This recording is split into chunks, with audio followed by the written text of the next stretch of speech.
Hi hello ನಮಸ್ತೆ ವೀಕ್ಷಕರೇ, ಎಲ್ಲ ಚೆನ್ನಾಗಿದೆ ಚಾನಲ್ಗೆ ಸ್ವಾಗತ.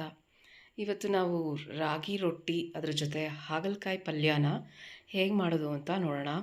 ಇದು ಒಂದು ತುಂಬಾ ಆರೋಗ್ಯಕರವಾದ ಒಂದು ಅಡುಗೆ ಅಂತ ಹೇಳ್ಬೋದು. ಇದು ತುಂಬ ಟೇಸ್ಟಿಯಾಗುತ್ತೆ. ಬೆಳಗಿನ ತಿಂಡಿಗೆ, ಮಧ್ಯಾಹ್ನ ಊಟಕ್ಕೆ ಅಥವಾ ರಾತ್ರಿ ಡಿನ್ನರ್ಗೆ ಯಾವುದಕ್ಕೆ ಬೇಕಾದರೂ ಮಾಡ್ಕೊಳ್ಬೋದು. ಇದನ್ನು ಹೇಗೆ ಮಾಡೋದು ಅಂತ ನೋಡ್ಕೊಂಡು ಬರೋಣ ಬನ್ನಿ. ಮೊದಲಿಗೆ ಹಾಗಲಕಾಯಿ ಪಲ್ಯಕ್ಕೆ ನಾವು ಒಂದು ಪ್ಯಾನ್ ಇಟ್ಕೊಂಡು ಅದಕ್ಕೊಂದು 2 ಚಮಚ ಆಗೋಷ್ಟು ಎಣ್ಣೆನ ಹಾಕಿದ್ದೀನಿ. ಇದಕ್ಕೆ ನೋಡಿ, ನಾನು ಹಾಗಲಕಾಯಿ ಸಣ್ಣದಾಗಿ ಕಟ್ ಮಾಡ್ಕೊಂಡಿದ್ದೀನಿ. ಸುಮಾರು 4 ಹಾಗಲಕಾಯನ್ನು ನಾನು ಇಲ್ಲಿ ತೊಗೊಂಡಿದ್ದೀನಿ. ಇದನ್ನು ಪ್ಯಾನಲ್ಲಿ ಹಾಕಿ ಚೆನ್ನಾಗಿ ಫ್ರೈ ಮಾಡೋಣ. ಹಾಗಲಕಾಯಿ ಸಣ್ಣದಾಗಿ ಹೆಚ್ಚಿದಷ್ಟು ಅದು ತುಂಬಾ ಚೆನ್ನಾಗಿ ಫ್ರೈ ಆಗುತ್ತೆ. ಹಾಗೆ ನಿಮಗೆ ಅಷ್ಟು ಕಹಿ ಬರಲ್ಲ ಚೆನ್ನಾಗಿ ಫ್ರೈ ಆದರೆ. ಈಗ ಅದಕ್ಕೆ ಸ್ವಲ್ಪ ಉಪ್ಪು, ಒಂದು ಸಣ್ಣ ಚಮಚದಷ್ಟು, ಹಾಗೆ ಸ್ವಲ್ಪ ಅರಿಶಿಣದ ಪುಡಿಯನ್ನು ಸೇರಿಸಿ ಚೆನ್ನಾಗೆ ಸ್ವಲ್ಪ ಗೋಲ್ಡನ್ ಬ್ರೌನ್ ಆಗುವಷ್ಟು ಚೆನ್ನಾಗೆ ಹುರಿಯೋಣ. ಮೀಡಿಯಮ್ ಉರಿನಲ್ಲೇ ಇಟ್ಕೊಂಡು ನೀವು ಹುರ್ಕೋಬೋದು. ಇದು ಹುರಿಯೋ ಅಷ್ಟರಲ್ಲಿ ನೀವು ಬೇರೆ ಈರುಳ್ಳಿ, ಕ್ಯಾಪ್ಸಿಕಮ್ ಎಲ್ಲನೂ ಕಟ್ ಮಾಡ್ಕೊಳ್ಬೋದು. ಮಧ್ಯದಲ್ಲಿ ಕೈ ಆಡಿಸ್ತಾ ಇದ್ದರೆ ಸಾಕಾಗತ್ತೆ. ನೋಡಿ, ಚೆನ್ನಾಗಿ ಹುರ್ಕೋತಾ ಇದೆ. ಮಧ್ಯ ಕೈ ಆಡಿಸ್ಕೊಳ್ಳೋಣ. ಮೀಡಿಯಮ್ ಉರಿನಲ್ಲಿದ್ದರೆ ಸಾಕಾಗುತ್ತೆ. ಹಾಗಲಕಾಯಿ ತುಂಬಾ ಆರೋಗ್ಯಕ್ಕೆ ಒಳ್ಳೆಯದು. ಇದು ಅಯನ್ ರಿಚ್ ಆಗಿದೆ. ಹಾಗೆ ಬ್ಲಡ್ ಶುಗರ್ ಲೆವೆಲ್ಸ್ನ ಕಂಟ್ರೋಲಲ್ಲಿ ಇಡುತ್ತೆ. ಹಾಗಾಗಿ ಡಯಾಬಿಟಿಕ್ಸ್ನವ್ರಿಗೆ ಮಸ್ಟ್ ಅಂತ ಹೇಳ್ಬೋದು ಹಾಗಲಕಾಯಿ ಕನ್ಸಂಪ್ಷನ್ಸ್ ಆವಾಗವಾಗ. ಹಾಗೆ ಎಲ್ರಿಗೂ ಕೂಡ ಆರೋಗ್ಯಕ್ಕೆ ಒಮ್ಮೊಮ್ಮೆ ಹಾಗಲಕಾಯಿ ತಿನ್ನೋದ್ರಿಂದ ತುಂಬಾ ಉತ್ತಮ. ನಾನೀಗ ಒಂದು 3 ಹಸಿಮೆಣಸಿನ್ಕಾಯಿ, ಒಂದು ದಪ್ಪ ಈರುಳ್ಳಿ, ಒಂದು ದಪ್ಪ ಕ್ಯಾಪ್ಸಿಕಮ್, ಒಂದು 10 ಬೆಳ್ಳುಳ್ಳಿ ಹಾಗೂ ಒಂದು ಸ್ವಲ್ಪ ಕರಿಬೇವಿನ ಸೊಪ್ಪನ್ನು ತೊಗೊಂಡಿದ್ದೀನಿ. ಒಂದು ಬಾಣಲಿ ಬಿಸಿಗೆ ಇಟ್ಕೊಂಡಿದ್ದೀನಿ.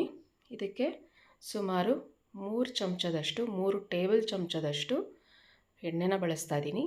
ನಾನು ಎಲ್ಲ ಅಡುಗೆನಲ್ಲೂ ಕಡಲೆಕಾಯಿ ಎಣ್ಣೆ ಅಥವಾ ಕೊಬ್ಬರಿ ಎಣ್ಣೆನ ಬಳಸ್ತೀನಿ.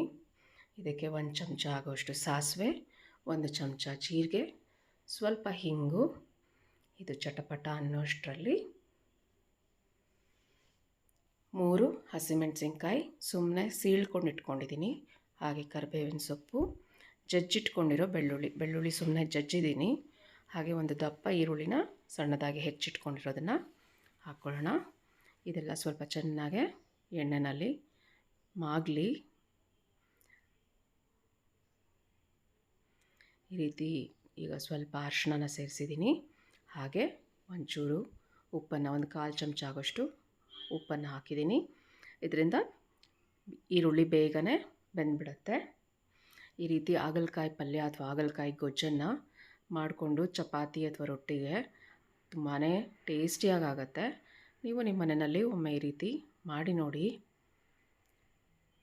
ಈಗ ಹುರಿದಿಟ್ಕೊಂಡಿರೋ ಅಂಥ ಹಾಗಲಕಾಯಿನ ಹಾಕ್ಕೊಂಡಿದ್ದೀನಿ. ಹಾಗೆ ಒಂದು ದಪ್ಪ ಕ್ಯಾಪ್ಸಿಕಮನ್ನು ಸಣ್ಣದಾಗಿ ಹೆಚ್ಚಿಟ್ಕೊಂಡಿರೋದನ್ನ ಹಾಕ್ತಾಯಿದ್ದೀನಿ. ಇದಿಷ್ಟು ಚೆನ್ನಾಗಿ ಎಣ್ಣೆನಲ್ಲೇ ಫ್ರೈ ಆಗ್ತಾ ಇರಲಿ. ಮೀಡಿಯಮ್ ಉರಿನಲ್ಲೇ ಇರಲಿ, ತುಂಬ ದೊಡ್ಡ ಉರಿ ಮಾಡ್ಕೊಳ್ಬೇಡಿ. ಮಧ್ಯ ಕೈ ಆಡಿಸ್ತಾ ಇರಿ. ಇದು ಸುಮಾರು ಒಂದು 6-7 ನಿಮಿಷ ಹಿಡಿಯುತ್ತೆ ನಿಮಗೆ ಸ್ವಲ್ಪ ಚೆನ್ನಾಗೆ ರೋಸ್ಟಾಗಿ ಫ್ರೈ ಆಗುವಷ್ಟರಲ್ಲಿ. ನೋಡಿ, ಎಲ್ಲ ಚೆನ್ನಾಗಿ ಫ್ರೈ ಆಗ್ತಾಯಿದೆ. ಕ್ಯಾಪ್ಸಿಕಮ್ ಕೂಡ ಆಲ್ಮೋಸ್ಟ್ ಅರ್ಧ ಮುಕ್ಕಾಲು ಭಾಗ ಬೆಂದಿದೆ. ನಾನೀಗ ಇದಕ್ಕೆ ಸುಮಾರು ಒಂದು ದಪ್ಪ ನಿಂಬೆಹಣ್ಣು ಗಾತ್ರದಷ್ಟು ಹುಣಸೆಹಣ್ಣನ್ನು ನೆನೆ ಹಾಕ್ಕೊಂಡು ಇಟ್ಕೊಂಡಿದ್ದೀನಿ. ಹುಣಸೆ ರಸನ ಹಾಕ್ಕೊಳ್ತೀನಿ. ಇದಕ್ಕೆ ಹುಣಸೆ ರಸ ತುಂಬಾ ಒಳ್ಳೆ ಟೇಸ್ಟ್ ಕೊಡುತ್ತೆ. ಹಾಗಾಗಿ ಹುಣಸೆ ರಸ ಹಾಕ್ಕೊಂಡು,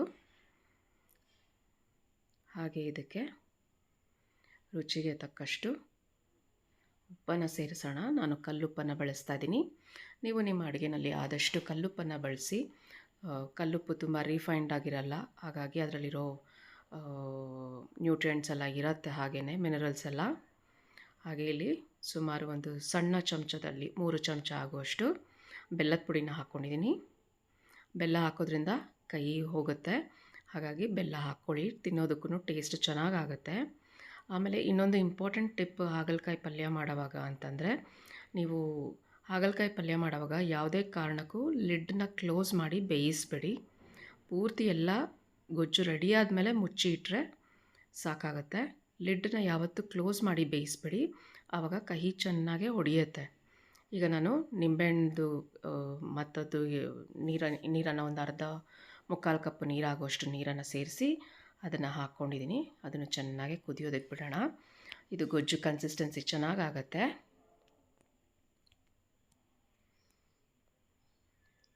ಈಗ ಇದಕ್ಕೆ ನಾನು 1 ಚಮಚ ಆಗುವಷ್ಟು ಅಚ್ಚ ಖಾರದ ಪುಡಿ, ಹಾಗೆ 1 ಚಮಚ ಆಗುವಷ್ಟು ಸಾಂಬಾರು ಪುಡಿನ ಹಾಕ್ಕೊಳ್ತಾ ಇದ್ದೀನಿ.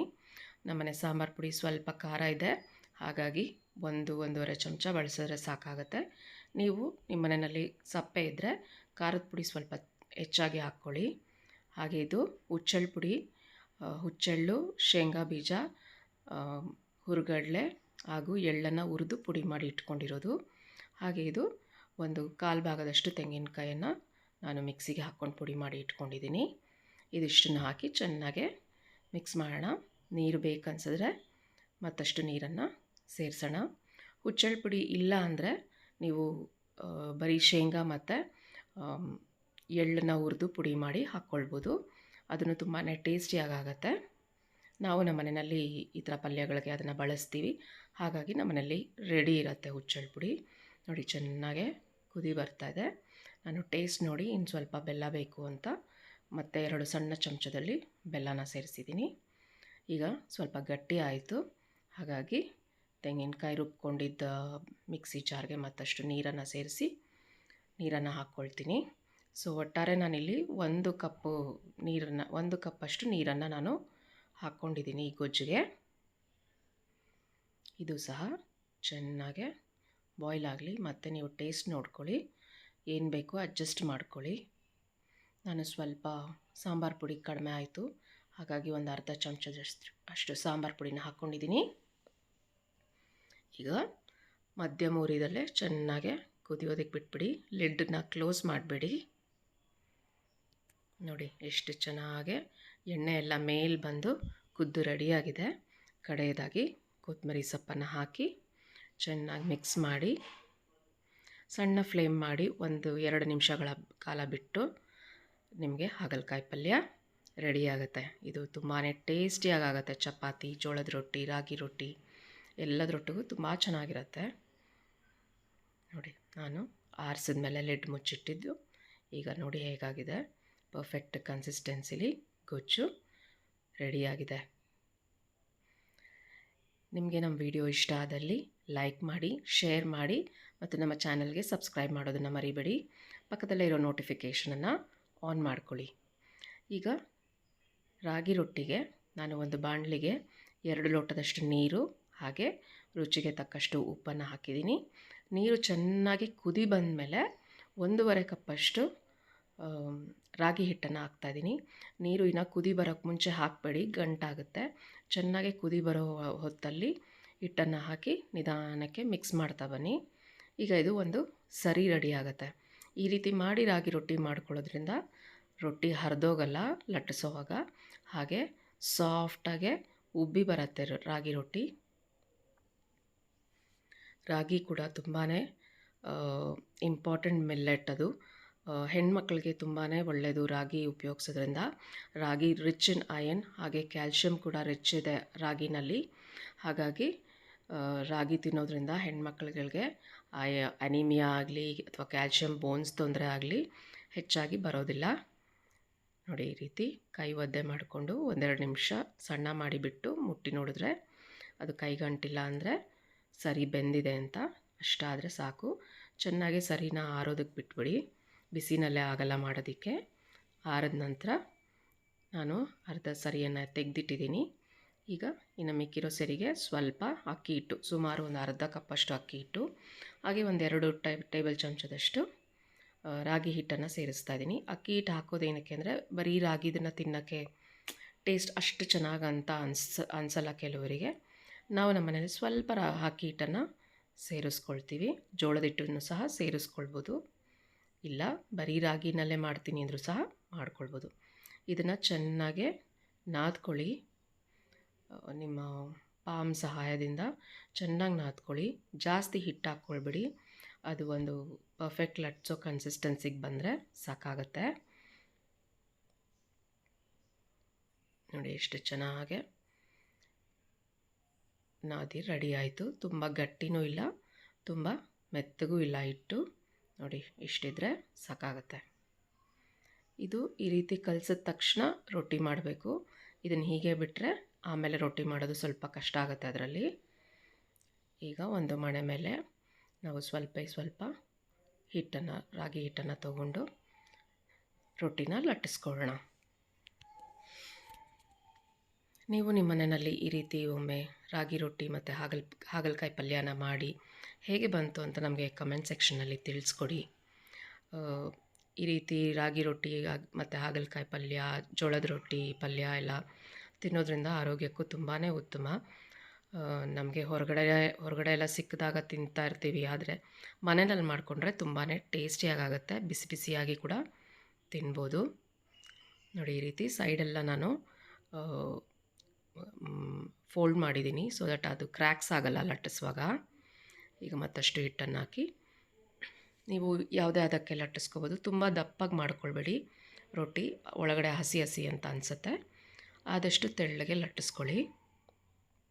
ನೋಡಿ ಸುಮ್ಮನೆ ಸಾಫ್ಟ್ ಹ್ಯಾಂಡಾಗಿ ಲಟ್ಟಿಸಿದ್ರೆ ಸಾಕು, ಈಸಿಯಾಗೆ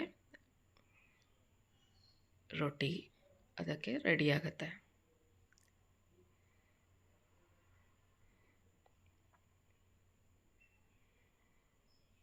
ಇದು ಬೆಳಗ್ಗೆ ಬ್ರೇಕ್ಫಾಸ್ಟ್, ಲಂಚ್, ಡಿನ್ನರ್ ಎಲ್ಲದಕ್ಕೂ ಚೆನ್ನಾಗಾಗುತ್ತೆ. ನೋಡಿ ಇಷ್ಟು ಥಿಕ್ನೆಸ್ ಇದ್ದರೆ ಸಾಕು. ಈಗ ಕೈ ಒದ್ದೆ ಮಾಡಿಕೊಂಡು ಸ್ವಲ್ಪ ಹಿಂಗೆ ಟ್ಯಾಪ್ ಮಾಡ್ಕೊಳ್ಳಿ, ಆಗ ಹಿಟ್ಟಿಟ್ಟು ಜಾಸ್ತಿ ಅನಿಸಲ್ಲ. ಈ ಕಡೆ ಒಂದು ಹೆಂಚು ಚೆನ್ನಾಗಿ ಕಾದಿದೆ. ಇದಕ್ಕೆ ಆದಷ್ಟು ನಿಮ್ಮ ಹತ್ರ ದಪ್ಪ ತಳದ ಹಂಚಿದ್ರೆ ಒಳ್ಳೆಯದು. ನಾನ್ ಸ್ಟಿಕ್ಕಿಂತ ದಪ್ಪ ತಳದ ಹೆಂಚಿದ್ರೆ ಉತ್ತಮ. ಈಗ ನಾನು ಒಂದು ಬಟ್ಲಿನಲ್ಲಿ ನೀರು ತೊಗೊಂಡು ಒಂದು ಬಟ್ಟೆನ ತೊಗೊಂಡಿದ್ದೀನಿ. ಅದರಲ್ಲಿ ನೀರನ್ನು ಅದ್ದಿ ನೀರು ಫುಲ್ಲು ರೊಟ್ಟಿಗೆ ಹಚ್ಚಬೇಕು. ಆವಾಗ ಚೆನ್ನಾಗಿ ಬೇಯುತ್ತೆ ಮತ್ತು ಹಿಟ್ಟು ಕೂಡ ಹಿಟ್ಟಿಟ್ಟಾಗಿ ಇರೋದಿಲ್ಲ ರೊಟ್ಟಿ. ಈಗ ಇದು ಇನ್ನು ಡ್ರೈ ಆಗೋಕ್ಕೆ ಮುಂಚೆನೇ ತಿರುಗಿಸಿ ಹಾಕಬೇಕು. ಡ್ರೈ ಆಗಿಬಿಟ್ರೆ ರೊಟ್ಟಿ ಚೆನ್ನಾಗಾಗಲ್ಲ, ಚೆನ್ನಾಗಿ ಬೇಯೋದಿಲ್ಲ. ಸ್ವಲ್ಪ ಹಸಿ ಇರೋವಾಗೇ ತಿರುಗಿಸಿ ಹಾಕ್ಕೊಳ್ಳಿ. ತಿರುಗಿಸಿ ಹಾಕ್ಕೊಂಡು ಇದು ಸುಮಾರು ರೊಟ್ಟಿ ಬೇಯೋಕ್ಕೆ ನಿಧಾನ ಆಗುತ್ತೆ, ಒಂದು 2 ನಿಮಿಷ ಹಿಡಿಯುತ್ತೆ. ನೋಡಿ ಇಷ್ಟು ಬಬಲ್ಸ್ ಬರೋಕ್ಕೆ ಸ್ಟಾರ್ಟ್ ಆದರೆ ತಿರುಗಿಸಿ ಹಾಕ್ಕೊಂಡು ಸ್ವಲ್ಪ ಲೈಟಾಗಿ ಪ್ರೆಸ್ ಮಾಡಿದ್ರೆ ನೋಡಿ ಎಷ್ಟು ಚೆನ್ನಾಗಿ ರೊಟ್ಟಿ ಉಬ್ಬಿ ಬರ್ತಾಯಿದೆ. ಸೊ ರಾಗಿ ರೊಟ್ಟಿ ಟೇಸ್ಟಿಯಾಗಿ ತಿನ್ನೋದಕ್ಕೆ ರೆಡಿಯಾಗಿದೆ. ಎರಡೂ ಬದಿ ಚೆನ್ನಾಗೆ ಸ್ವಲ್ಪ ಬ್ರೌನ್ ಸ್ಪಾಟ್ಸ್ ಬರೋ ಅಷ್ಟು ಬೇಯಿಸ್ಕೊಂಡ್ರೆ ನಿಮಗೆ ರಾಗಿ ರೊಟ್ಟಿ, ಹಾಗಲಕಾಯಿ ಪಲ್ಯ, ಸ್ವಲ್ಪ ಬೆಣ್ಣೆ ಹಾಕ್ಕೊಂಡು ತಿನ್ನೋದಕ್ಕೆ ರೆಡಿ. ಹೀಗೆ ಮತ್ತಷ್ಟು ವಿಡಿಯೋವನ್ನು ನಾವು ನಮ್ಮ ಚಾನಲ್ನಲ್ಲಿ ಪೋಸ್ಟ್ ಮಾಡ್ತಾ ಇರ್ತೀವಿ. ನಮ್ಮ ಚಾನಲನ್ನು ಫಾಲೋ ಮಾಡಿ, ಲೈಕ್ ಮಾಡಿ. ಖುಷಿಯಾಗಿರಿ. Thank you for watching. ಧನ್ಯವಾದಗಳು. Take care.